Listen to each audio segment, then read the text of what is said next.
Yo, it's good, y'all. It's your guy Bendu, and I wanted to give just some quick thoughts on this whole Donald Trump censorship thing. So, just to let you guys know where I stand, I feel like he should totally be censored. Like, if you're going to incite white supremacist violence, then you should reap the benefits of that. Donald Trump is a racist. He's been promoting violence his whole administration, and this is what happens. Sorry, guys. I was just doing my audition tape for CNN and MSNBC, but on some real shit though. Um, I really feel like Donald Trump is an interesting character when it comes to Twitter. This is a very interesting conversation because people seem to want to do this now because of the Capitol violence and everything. And look, the corporate media is going to do it because they're always going to run around with their hair on fire and shit like that. They're going to yell Putin and Trump and violence, white supremacy, blah, blah, blah, blah, not give a shit about any of the, actually give a shit about any of those things. However, you know, like my bullshit meter goes off when I hear people saying he should be kicked off for violence when that's not what he got kicked off for. So literally, I couldn't find the tweet because you can't go to this page no more to find shit. So, but literally the tweet he got blocked for was saying that he wasn't going to inauguration, and then Joe Biden came out in like a press conference and agreed with him. You shouldn't come, and somehow that was inciting violence. But the further thing is that all these years that he's been on Twitter, and even in the two cases I'm going to bring up, only one case I would say he should have been at least suspended. Like Twitter should have fucking done something.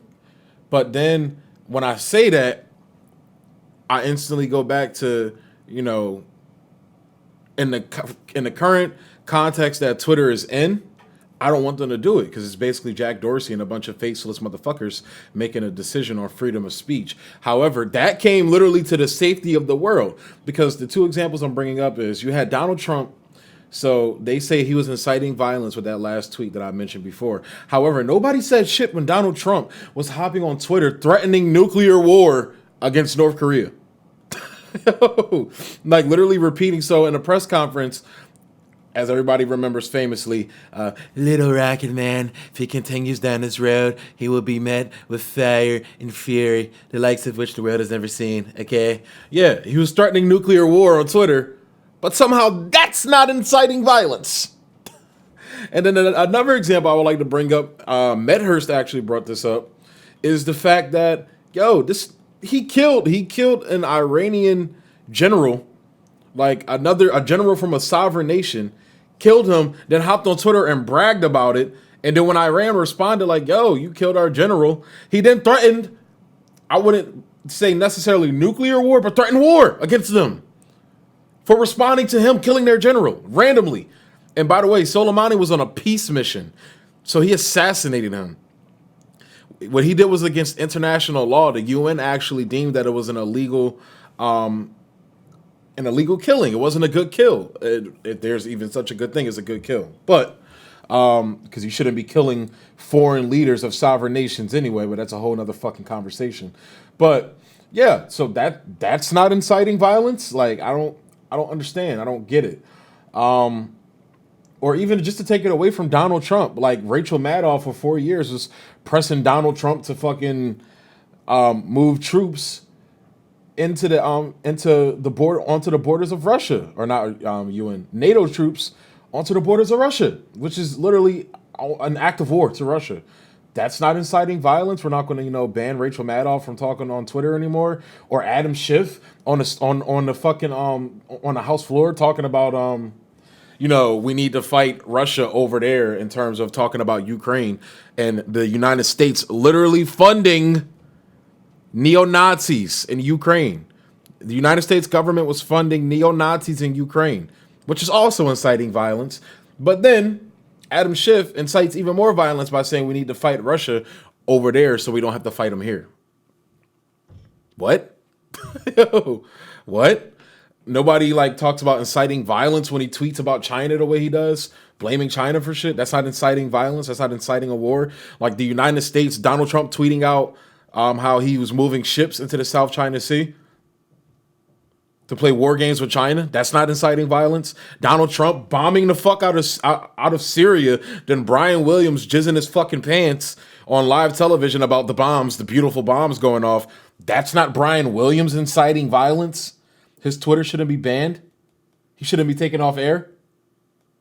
Again, this is where you go down a slippery slope with this censorship shit, because the American empire has propagandized people to believe that, oh, anybody that the empire deems as an enemy, it's okay to incite violence against them. It's okay to incite violence against innocent Muslim civilians, but it's not okay to incite violence against the same people that commit violence around the world. And speaking of which, going to the Capitol building, this is a clip of AOC on George Snuffleupagus, whatever the fuck his name is. George Snuffleupagus, whatever the fuck his name is. On this is AOC on his show. Now, I'm going to be doing another video about it, so I'm not going to go too in-depth about this, but I just wanted to play this part. We have to understand that what happened on Wednesday was insurrection against the United States. That is what Donald J. Trump engaged in, and that is what those who stormed the Capitol engaged in. And so when we talk about healing, the process of healing is separate and, in fact, requires accountability. And so if we allow insurrection against the United States with impunity, with no accountability, we are inviting it to happen again. That is how serious it is. And I do not believe that perhaps my colleagues weren't in that room.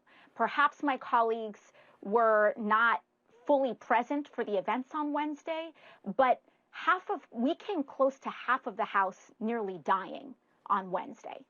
And if another head of state came in and ordered an attack on the United States Congress, would we say that should not be prosecuted? Would we say that there should be absolutely no response to that? No. It is an act of insurrection. It's an act of hostility. And we must have accountability, because without it, it will happen again. So as you can see, inciting violence is fine to Congress as long as it's in foreign Muslim countries. But when that shit comes right back to your fucking door, that's when it's a problem. Yeah, fuck you. So you want to censor people's freedom of speech because, one, your ineptness riled people up to this point. And 8 years of austerity under Barack Obama gave us Donald Trump, who did this. And this isn't me absolving Donald Trump. What Donald Trump did was fucked up. What Donald Trump did was wrong. Let's be clear about that. However, Donald Trump wouldn't have been able to do that if the government and the Democratic Party wasn't so inept. And now that you guys feel the heat, you feel the pressure, they ran down on y'all. Y'all was on some bullshit, and for the wrong reasons. They're doing it to keep Donald Trump in power, but they ran down on y'all, and y'all got scared. And now, we're supposed to strip people of our rights because y'all got scared. Fuck you. This is what people talk about with AOC. This is what they're talking about. This is what, when y'all hop in the comment section talking about, that Amazon money, that Google money, all these tech companies that work with the CIA. This is what people are talking about. It's kind of ironic that she parrots those talking points. She wants to give these companies more power.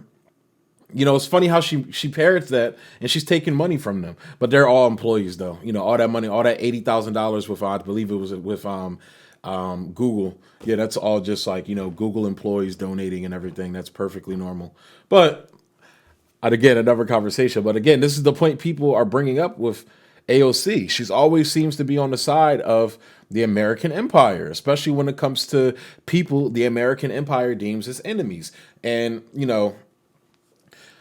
now it's Donald Trump. Everybody's on his ass. I heard the PGA golf people, cut ties with him. A lot of corporate America is cutting ties with him. And I think that's finally what's forcing the Republicans to do so as well, because it's fucking up their bread, fucking up their money. Because the Republicans are a corporatist party.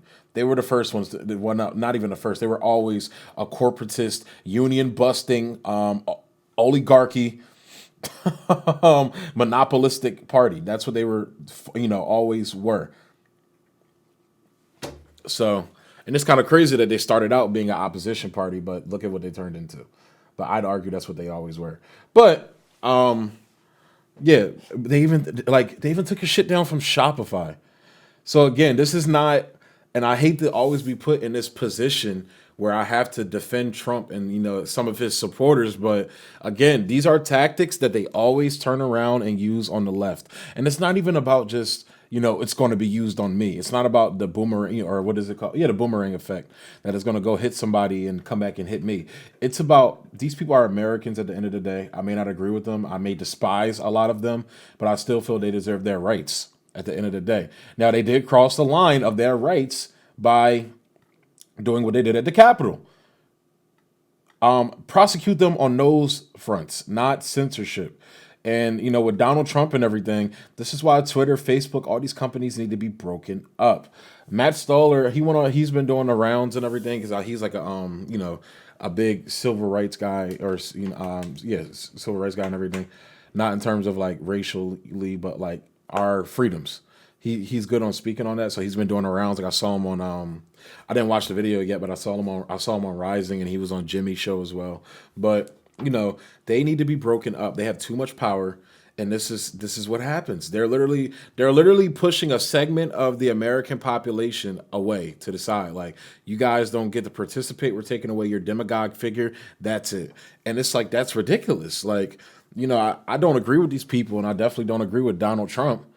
I don't know how many times I said that in this video so far, but it's not Jack Dorsey's. It should not be left up to Jack Dorsey or Mark Zuckerberg or any of these tech billionaires to Eric Schmidt. And it shouldn't be left up to any of these people to tell us what freedom of speech is and say who and who doesn't get to speak.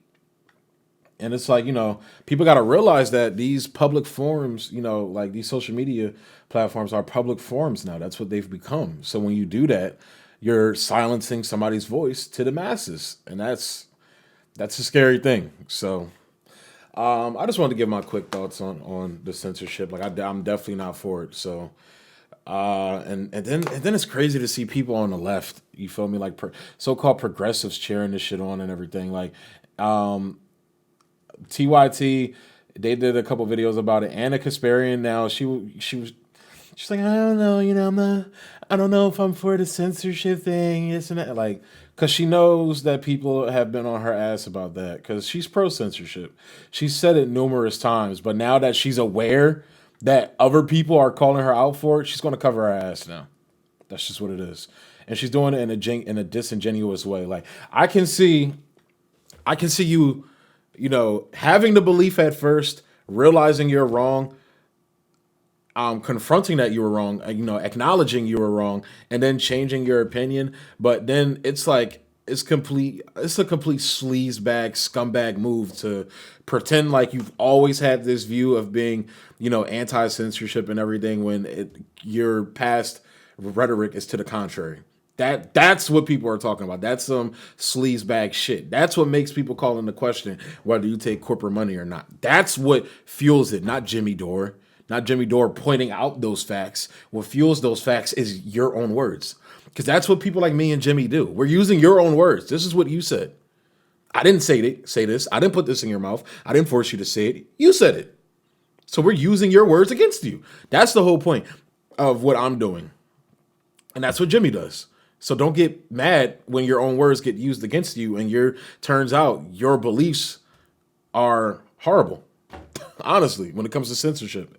So yeah, I'm gonna go ahead and close the video out there. As always, thanks for tuning in. Hit that thumbs up button.